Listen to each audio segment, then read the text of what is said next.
Let's talk about coherent design.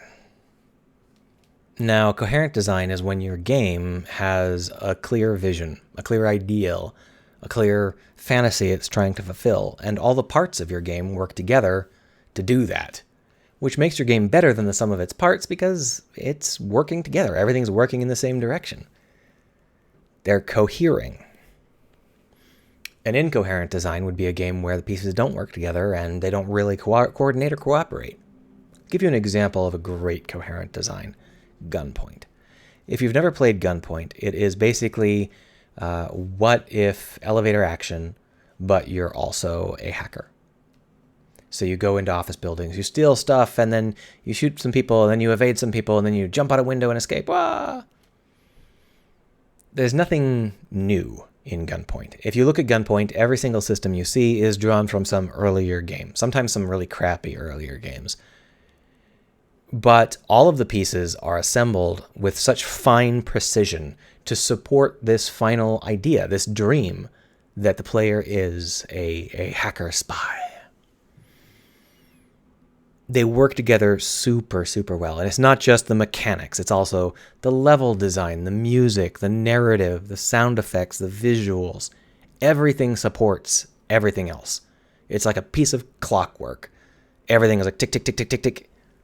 That doesn't mean that the player is stuck in a routine or anything like that. What it means is that each of the various pieces perfectly resonates with every other piece of the game. It is one of the tightest designs in terms of coherent theming that I have ever seen. If you haven't played it, you should give it a shot. It's very small. It's not that big a game. And it's something I really admire when you can create a game that has such a strong sense of identity. Part of this is simply that the platformer and platformer adjacent genres are popular. There are millions of these guys, and the back catalog is endless. You could play 100 platformers a day and you'd die before you ran out.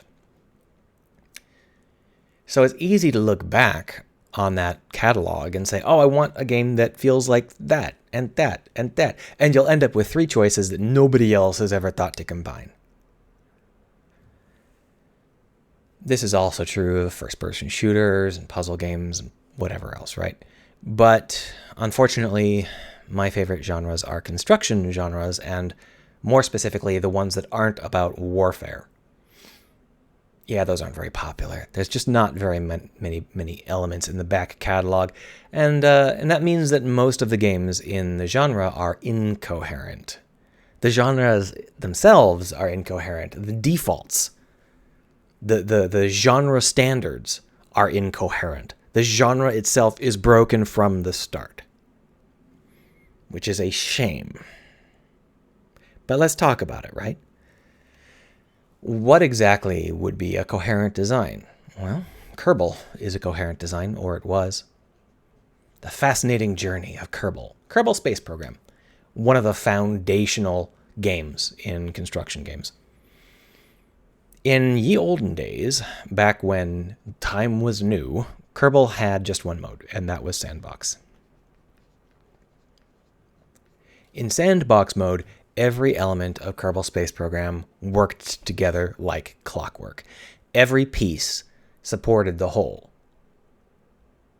So it was, you'd build rockets, and the rockets, they might explode or do goofy things or whatever, but it was a goofy game. It was supposed to be silly and explodey and all sorts of funny stuff, right? But underneath that, it was also extraordinarily resonant. Like, oh, you want to go to the moon? You see the moon up there? You can go to the moon, right? Well, here are some parts that are likely to get you to the moon. Ah, pretty nice, right? Oh, did you want to do a bigger mission to the moon? You want to put a space station or a rover or something around the moon?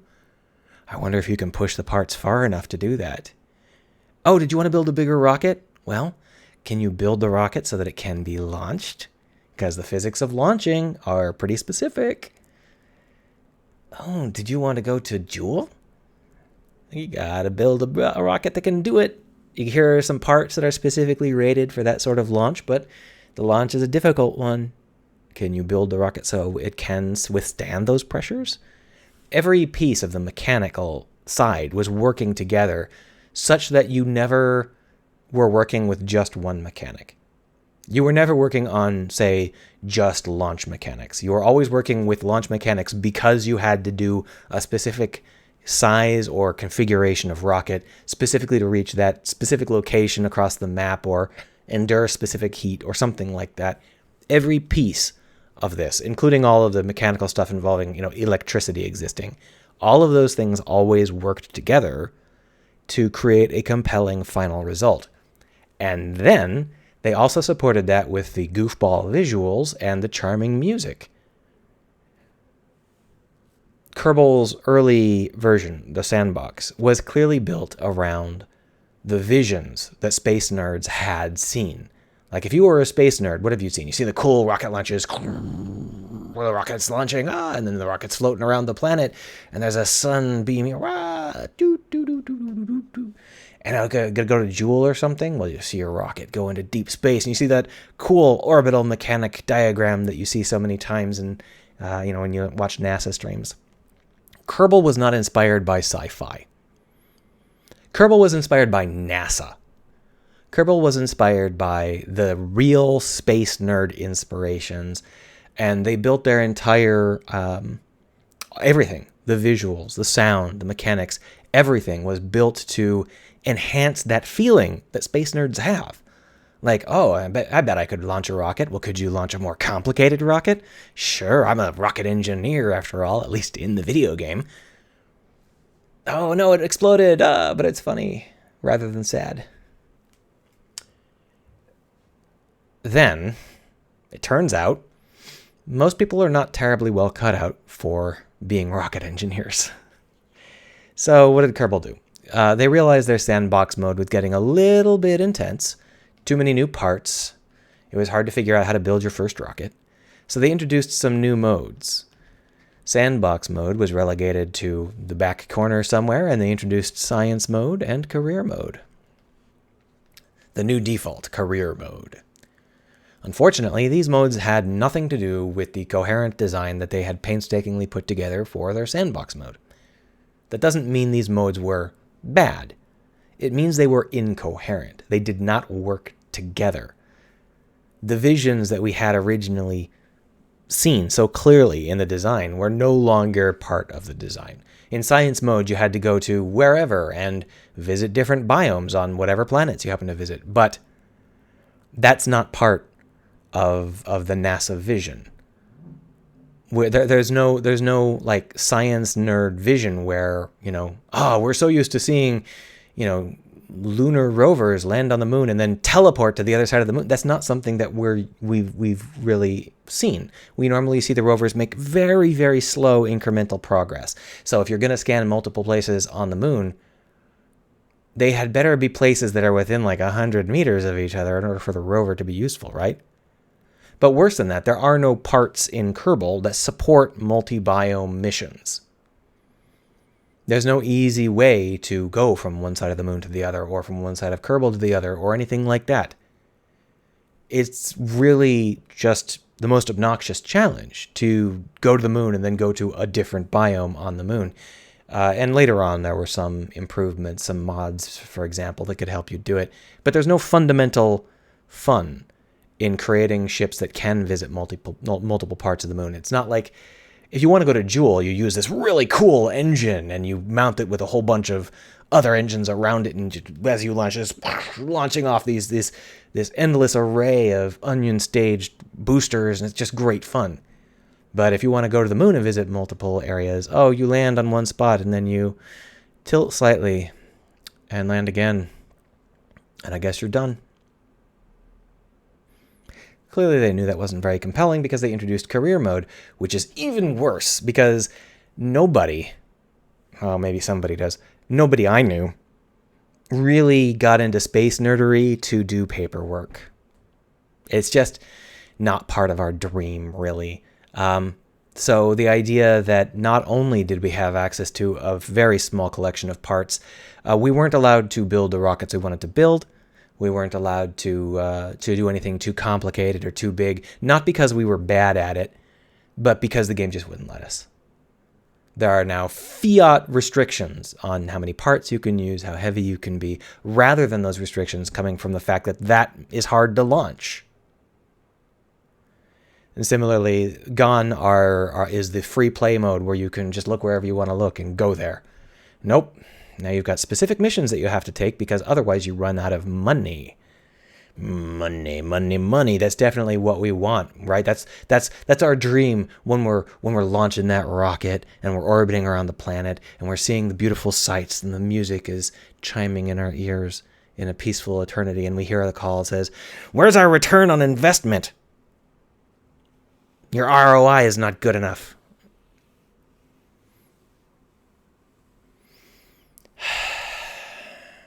Incoherence. They added incoherence to their design later on. The initial idea was really solid, and it became incoherent later once they had expanded the game far enough that they couldn't really stay within the vision that they originally had. There were just too many parts, and they couldn't onboard new players well enough. So they tried something else, and they lost track of their vision, and I just don't find science and career modes very interesting. Unfortunately, they are the default, and I think that's why Kerbal's popularity dropped off so suddenly, to the point where people are talking about Kerbal 2 now, having apparently abandoned Kerbal 1. Boy, can you imagine if we could go back to the time when Kerbal was coherent? We'll see. I don't get that vibe from Kerbal 2, but it's always hope. Let's talk about another form of introduced incoherence. One of the worst kinds of incoherence in the construction game genre, at least my side of the construction game genre, is war. Space Engineers is another foundational element, another foundational game in the genre. It's not good, but it is foundational, and a lot of people like it. I've played it for a few thousand hours myself. As of now, they are still talking about making it a war game. Space Engineers has always been kind of war-focused because the players are just the most boring people imaginable. It's had rockets and miniguns from the beginning, and it's added in, steady upgrades to the weaponry of the game ever since, including mods. There are plenty of mods that are war-centric, and now Space Engineers this week announced that there's gonna be a war DLC. War, yeah, you want to play as a wartime scout character on your feet with your gun. What? Why? Why would that ever be a focus for Space Engineers, a game about building spaceships? Ugh. But it's far worse than that, because we already know that Space Engineers cannot support combat. It just can't do it. And I'm not saying that like, oh, I don't think it can. No, I mean, if you look back at my Space Engineers playlist, you'll see that we tried for a good 12 videos to make it support combat, and it just doesn't. None of the things that are needed exist. What's needed to support combat? Well, you need to have a set of combat constraints, simplifications that allow the player to engage with the combat mechanics. This is, for example, some of the most popular space games are Pew Pew World War I dogfighter games. It's super common. I've got Elite, and of course we've got Star Citizen. Those are both World War I dogfighting games. And what have they got? They've got a whole bunch of very, very specific damage models. Oh, did you shoot at someone?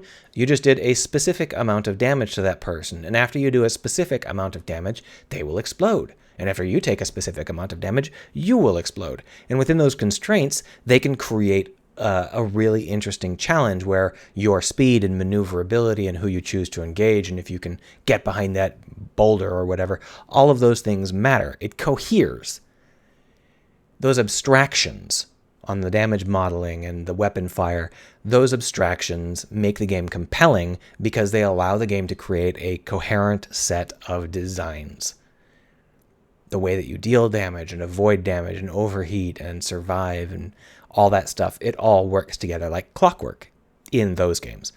In Space Engineers, well, guess what? These ships are not abstracted at all. They're voxel ships. They have a specific size, a specific shape, specific contents, and specific places. And if you hit one of the ships in Space Engineers, what happens is that it models what happens to the voxel grid that you hit at that particular point. which is deeply unsatisfying.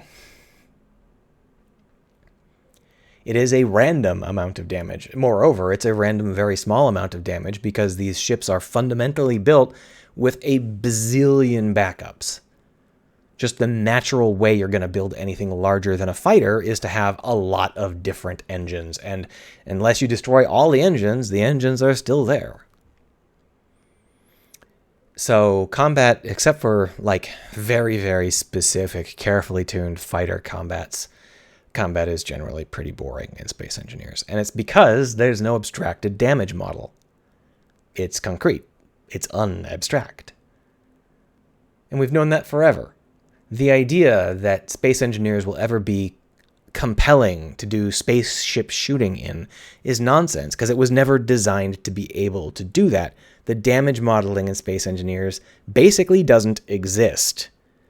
It was made so that the construction would be compelling.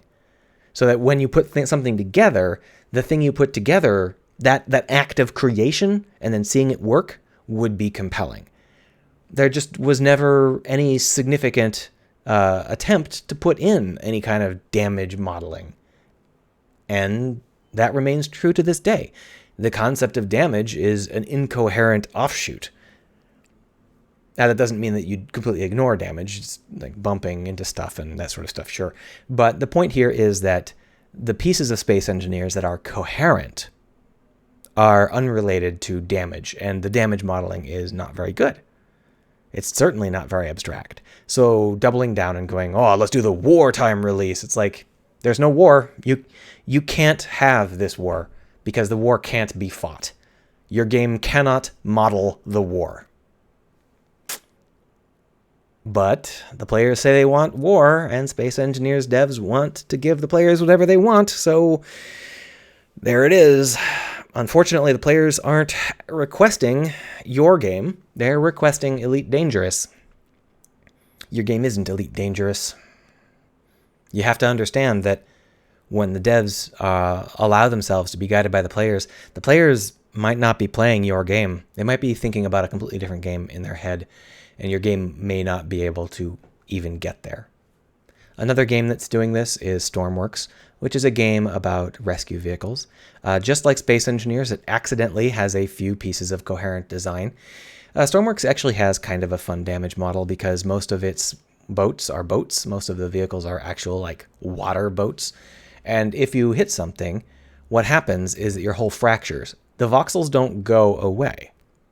They just become leaky, and then your hull steadily fills up with water. That's actually really fun. That could be really fun. It's one of those things where there's nothing else in the game that coheres with it properly, so it's not terribly fun, but it's certainly a more interesting damage model than Space Engineers. So Stormworks has a lot of places it could go. There's a lot of ways that it could create more coherent designs. A lot of those are about the rescue missions that you're theoretically going on. Stormworks hasn't really worked out how to make those work, so they haven't really figured out how to make it so that your vehicles can actually do the things that you're trying to make them do. The feedback there isn't there yet, and the pieces are a little bit incoherent at the moment. And, the next release, war, weapons, guns. What the fuck?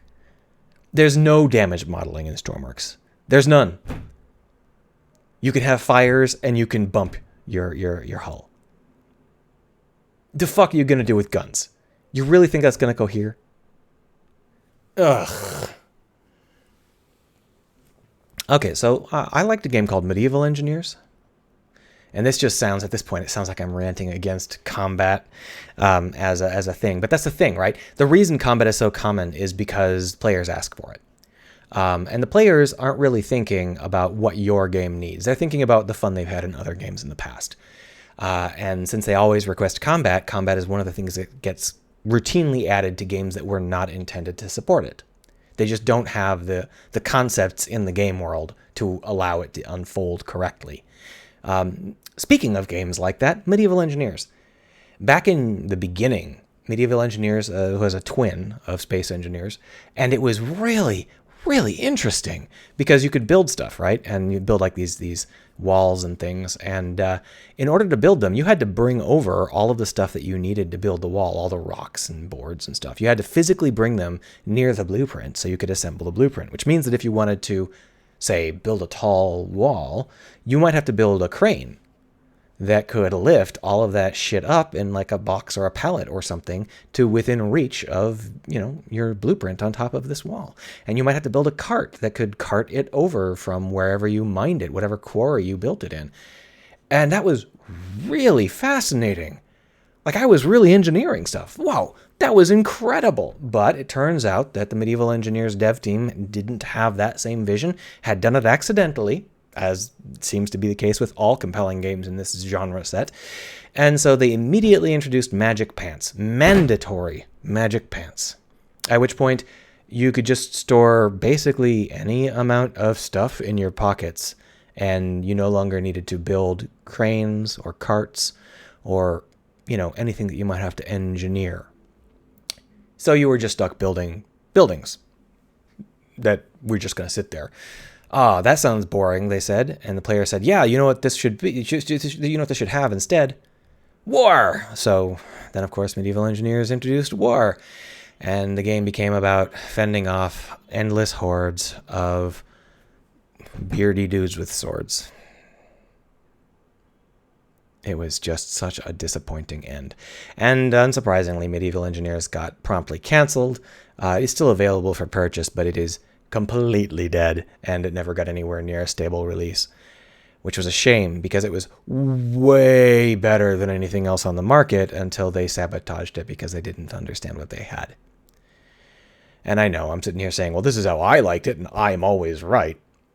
Fine. I can't say that Medieval Engineers would have been better if they doubled down on the engineering stuff.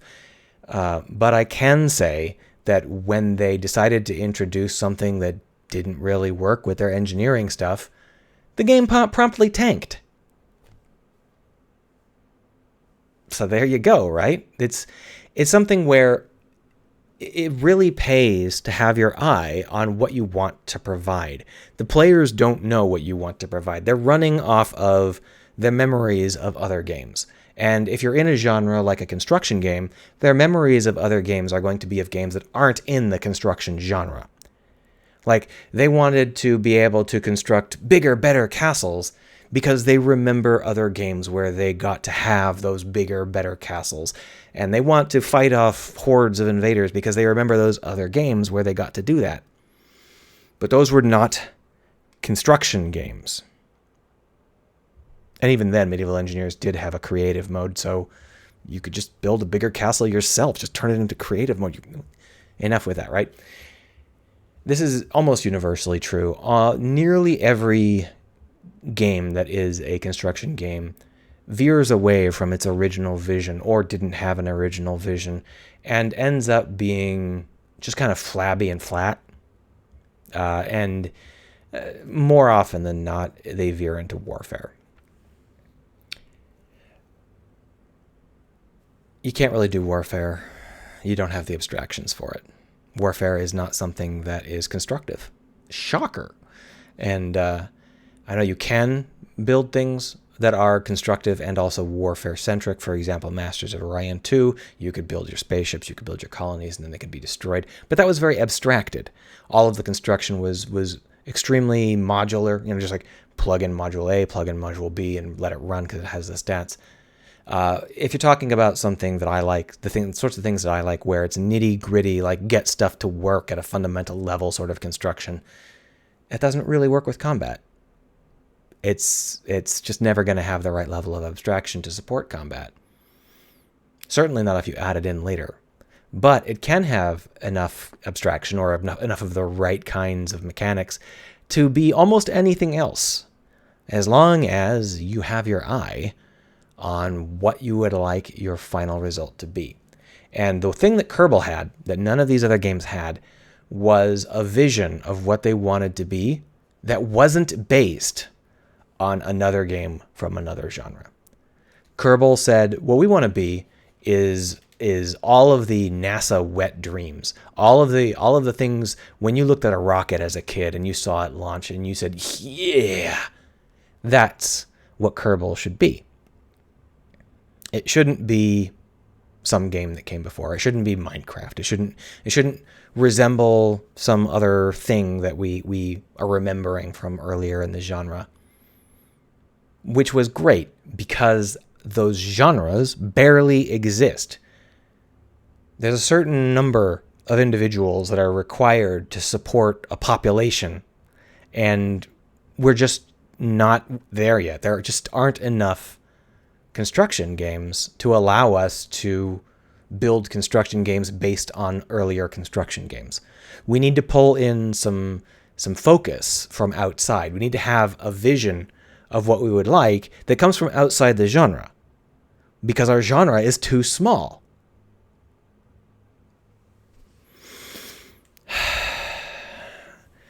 I guess this was mostly a rant. Hopefully you enjoyed it. Have a good one.